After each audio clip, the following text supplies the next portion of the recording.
अस्सलाम वालेकुम वरहमतुल्लाहि वबरकातुहू। दोस्तों कैसे हैं? उम्मीद करता हूं कि आप तमामी हजरात खैरियत से होंगे इंशाअल्लाह। आइए आज के इस वीडियो में हम ये जानते हैं कि बीवी अपने शौहर को गुस्ले मैयत दे सकती है या नहीं, या शौहर अपनी बीवी को गुस्ले मैयत दे सकता है या नहीं। और इससे रिलेटेड जो गलत मसले अवाम में मशहूर हो गए हैं उसके मुतालिक भी बहुत अहम मसले जो आज अवाम में गलत मसले मशहूर हो चुके हैं उसके बारे में भी बात की जाएगी।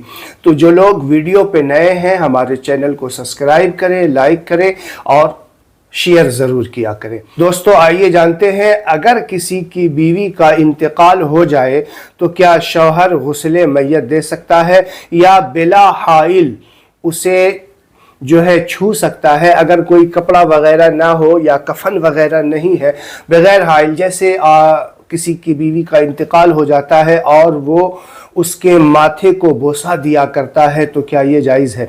आपको हम बताते हैं कि जैसे ही बीवी का इंतकाल हो जाता है शौहर का निकाह दुनियावी एतबार से टूट जाता है। दुनियावी एतबार से जो मसला है उलमाए किराम ने जो बताया है, मिसाल के तौर पे मैं आपको समझाना चाहता हूँ कि अगर किसी की बीवी का इंतकाल हो जाए और उसका निकाह नहीं टूटेगा, तो मसलन अगर किसी ने 4 शादी कर रखी है तो इंतकाल अगर हो गया तो वो दूसरी चौथी शादी को फिर पूरा कर सकता है, 5वीं शादी कर सकता है। अगर निकाह नहीं टूटेगा तो बैक वक्त 5 बीवी 5 निकाह तो करने की इजाज़त है नहीं, तो वो दुनियावी एतबार से निकाह टूट जाता है। इसीलिए शौहर अगर चाहे तो उसी वक्त 5वां निकाह कर सकता है, जो उसके ज़िंदगी में 4 बीवियां शामिल हो सकती है। अगर नहीं टूटेगा दुनियावी एतबार से तो 5 बीवी को बैक वक्त रखने का हुक्म शरीयत ने नहीं दी है। तो इसी तरीके से उलमाए किराम ने फरमाया है कि बग़ैर हाइल अगर कोई कपड़ा वगैरह या जैसे कफन वगैरह नहीं है तो उसे छूने की इजाज़त नहीं है। हाँ, अगर कपड़ा वगैरह है, कोई चीज़ हाइल है तो उसे छू सकता है। मिसाल के तौर पे अगर कब्र पे उतारना चाहे तो वो उतार सकता है कफन के ऊपर से पकड़ करके। लेकिन अवाम में जो मसले गलत मशहूर हो चुके हैं कि अगर शौहर कब्र में उतारना चाह रहा है तो लोग कहते हैं अरे तुम हट जाओ, पीछे हट जाओ, तुम्हारी बीवी तुम पर हराम हो चुकी है, निकाह टूट चुका है तो तुम छू नहीं सकते। देखिए कितना गलत मसला लोग अवाम में मशहूर हो चुका है। भाई आप जो छू रहे हो तो आप पे ये कौन सी हलाल है? महल्ले वाले उसे कब्र में उतारना चाह रहे हैं, उतार रहे, लेकिन जिस पे ये देखिए ये दुनियावी एतबार से निकाह टूटा है, लेकिन आखिरत में तो ये दोनों मियाँ बीवी बनकर उठेंगे। ये दुनियावी एतबार से मसला है, लेकिन अगर कफन वगैरह है उसे पकड़ करके कब्र में उतारना चाहे तो उतार सकता है।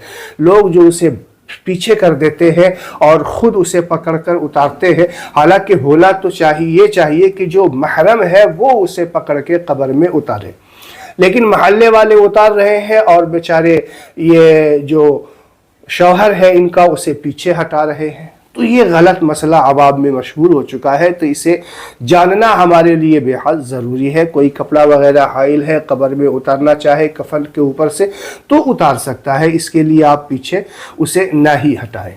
अब ये बात आपने समझ ली। अब समझिए कि अगर किसी के शौहर का इंतकाल हो जाए तो क्या बीवी उसे गुस्ले मैयत दे सकती है?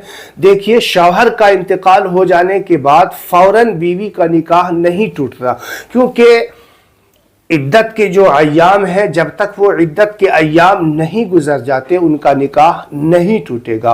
तो अगर कोई ना हो, हालांकि हमारे यहाँ ऐसा होता नहीं है, लेकिन अगर ऐसा है कि कोई ना हो गुस्ल देने वाला तो वो बीवी उसे गुस्ल दे सकती है। ये बिल्कुल सही मसला है कि बीवी अपने शौहर को गुस्ले मैयत दे सकती है।